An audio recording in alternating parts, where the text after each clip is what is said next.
This one is I'm just starting my finance degree at the university, and I'm thinking to do a double major. We should go well with finance. When it comes to double majors, honestly, if you're trying to complement finance, if you're trying to go with the industry trend, I would do anything with programming in it, honestly.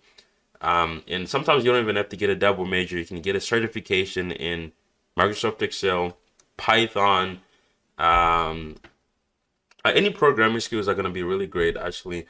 Or you can do finance and accounting. You can also do finance and marketing. You can. The only thing you need really is gonna be just get the finance degree and get some certification instead of doing the minor classes.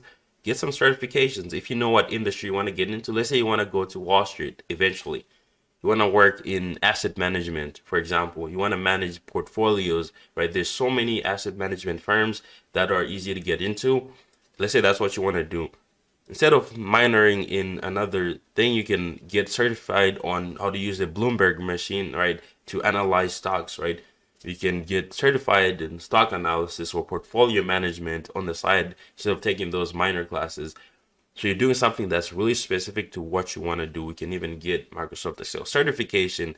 If you want to go into financial reporting, you can get, let's say, a QuickBooks certification or some of these big softwares that companies use.